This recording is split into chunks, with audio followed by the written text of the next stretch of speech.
Hello and welcome to board exam solution.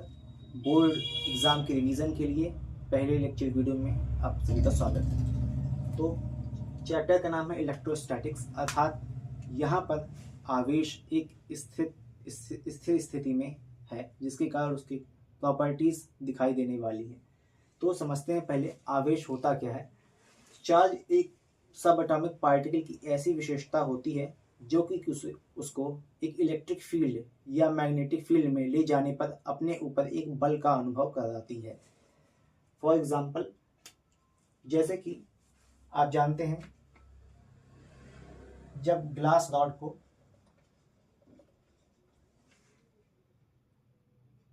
एक silk के कपड़े के साथ रब किया जाता है तो कुछ आवेश का स्थानांतरण होता है। तो उस स्थिति में एक वस्तु से कुछ आवेश जाकर दूसरे वस्तु पर आ जाते हैं। तो जिस वस्तु से आवेश जाते हैं उस पर धन आवेश तथा जिस वस्तु पर आवेश आते हैं वहाँ पर ऋण आवेश उत्पन्न होता है। ठीक है। और यहाँ पर एक ध्यान देने वाली महत्वपूर्ण बात ये भी है, कुछ द्रव्यमान भी ट्रांसफर होते हैं। जैसे एक इलेक्ट्रॉन का मास होता है 9.1 × 10⁻³ kg और एक प्रोटॉन यानी अगर उस पर धन आवेश आता है तो उस पर 1.672 × 10⁻27 किलोग्राम चार्ज आ जाता है। आप इसे नोट कर सकते हैं।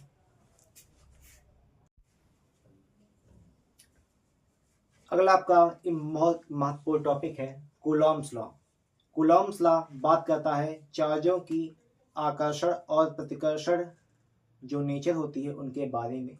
सन 1785 में कूलाम नाम के एक साइंटिस्ट ने एक अपना लॉ दिया जिसके अनुसार यदि दो आवेश Q1 और Q2 एक दूसरे से r दूरी पर रखे गए हों तो या तो उनमें आकर्षण होगा या तो प्रतिकर्षण होगा। तो इसके कारण उन पे एक बल लगेगा जो कि F होगा। कूलाम के अनुसार ये इन दोनों आवेशों के बीच लगने वाला बल F डायरेक्टली प्रोपोर्शनल होता है उन दोनों आवेशों के गुणनफल की, तथा ये इनवर्सली प्रोपोर्शनल होता है उन दोनों आवेशों के बीच की दूरी के वर्ग के। ठीक, इसको हम कंबाइन करके इस प्रकार से लिख सकते हैं, F directly proportional to Q1 Q2 upon r²। Proportionality को हम जब हटाते हैं तो एक कांस्टेंट आता है F = K Q1 Q2 upon r², जहाँ पर K प्रोपोर्शनैलिटी कांस्टेंट होता है। ठीक है। प्रयोगों द्वारा हमें पता चलता है K = 1/4πε0 जो कि 9 × 10⁹ न्यूटन मीटर स्क्वायर पर कूलाम स्क्वायर होता है। ठीक है। तो इस प्रकार से हम लिख सकते हैं F = 1/4πε0 Q1 Q2 upon r², जहाँ पर ε0 को बोला जाता है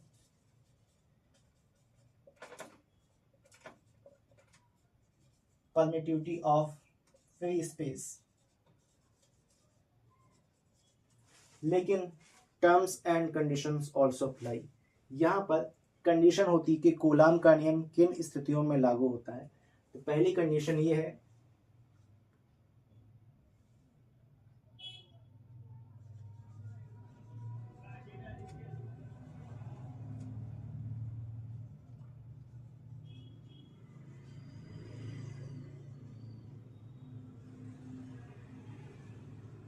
एप्लीकेबल फॉर पॉइंट चार्जेस, अर्थात किया केवल बिंदु आवेशों के लिए ही मान्य होता है।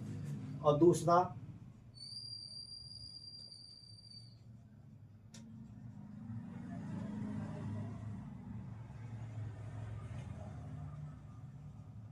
स्टेशनरी चार्जेस, वह दोनों ही आवेश स्थिर होनी चाहिए, क्योंकि अगर गतिमान हुए तो वहां पर विद्युत धारा प्रवाह होगी। ठीक है, आप वीडियो को पॉज करके इसे नोट कर सकते हैं।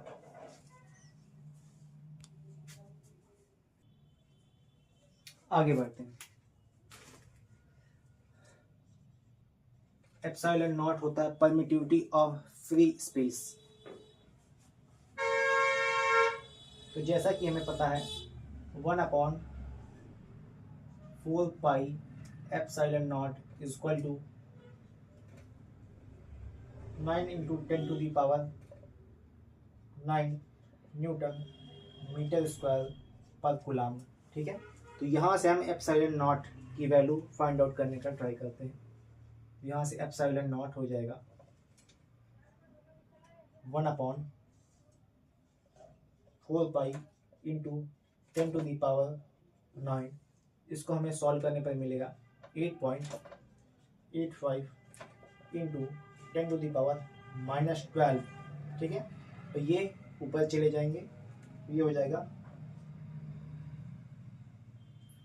कूलम स्क्वायर पर न्यूटन मीटर स्क्वायर। ये आपका हो जाएगा कूलम स्क्वायर। ठीक है, तो यहाँ से एप्सिलॉन नॉट की ये वैल्यू आपको ध्यान में रखनी है, जो कि गॉस के नियम के दौरान आपको ये काम में आने वाली है।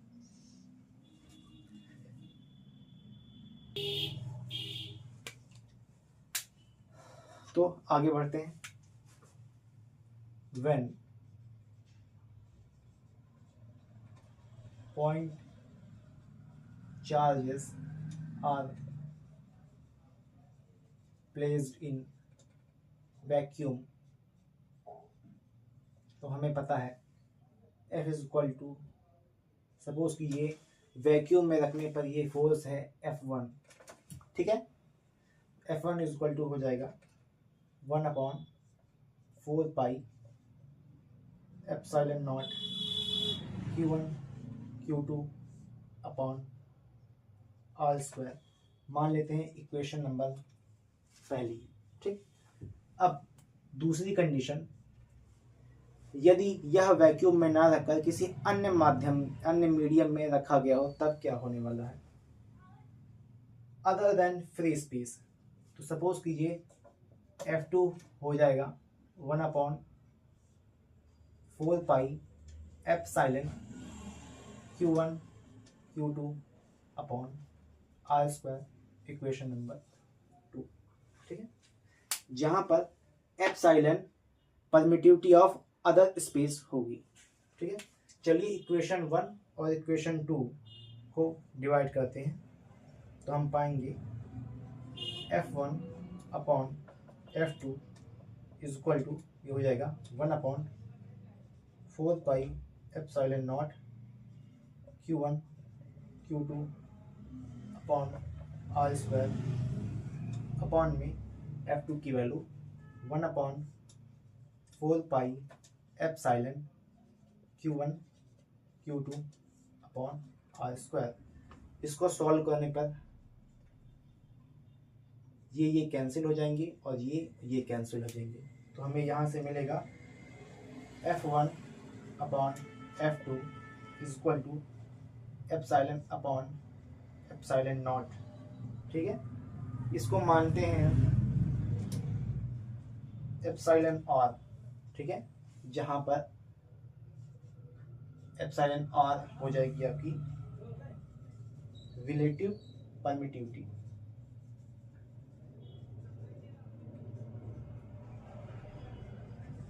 ऑफ गिवन मीडियम, अर्थात जिस मीडियम में आपका ये आवेश रखा गया होगा। ठीक है, तो ये आपको एक वैल्यू मिलेगी, क्योंकि यहाँ पर कोई यूनिट नहीं होगा, तो ये आपका हो जाएगा कांस्टेंट के। ठीक है, तो यहाँ से हम कह सकते हैं epsilon upon epsilon naught is equal to K, अर्थात epsilon is equal to K epsilon naught. ये आपको ध्यान रखना है। ठीक है, अतः हम when both charges are placed in a medium other than vacuum, we can also write F2 is equal to 1 upon 4 pi epsilon की value k epsilon not Q1 Q2 upon r square. ठीक है, आप इसे note कर सकते हैं।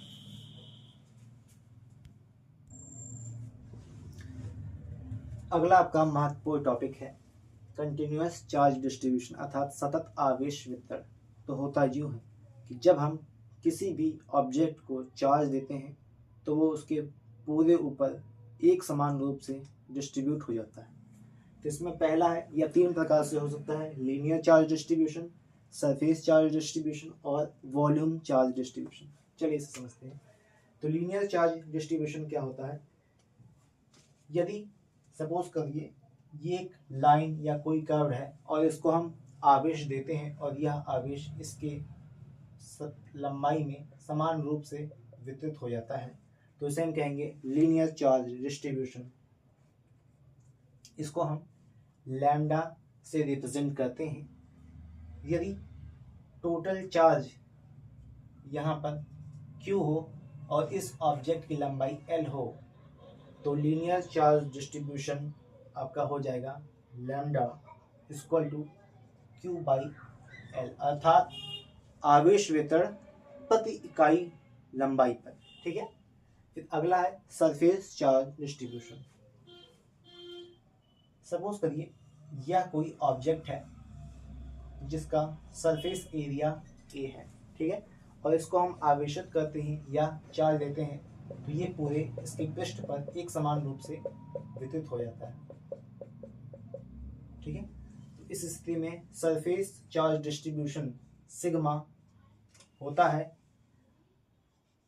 वितरित आवेश पर यूनिट एरिया अर्थात Q बाई A। ठीक है, इसे हम सिग्मा से रिप्रेजेंट करते हैं। अगला है वॉल्यूम चार्ज डिस्ट्रीब्यूशन। इसको हम 2 से प्रदर्शित करते हैं। ठीक है, सपोज कीजिए ये आपका एक बॉल है जिसमें हम आवेश देते हैं Q, तो इसके पूरे वॉल्यूम में यह एक समान रूप से वितरित हो जाता है। ठीक है, तो वॉल्यूम चार्ज डिस्ट्रीब्यूशन आपका रो आवेश पर यूनिट वॉल्यूम। ठीक है, तो ये आपके हो गए कंटिन्यूअस चार्ज डिस्ट्रीब्यूशन जो कि बोर्ड एग्जाम में पूछा जा सकता है, आप इसे नोट कर सकते हैं।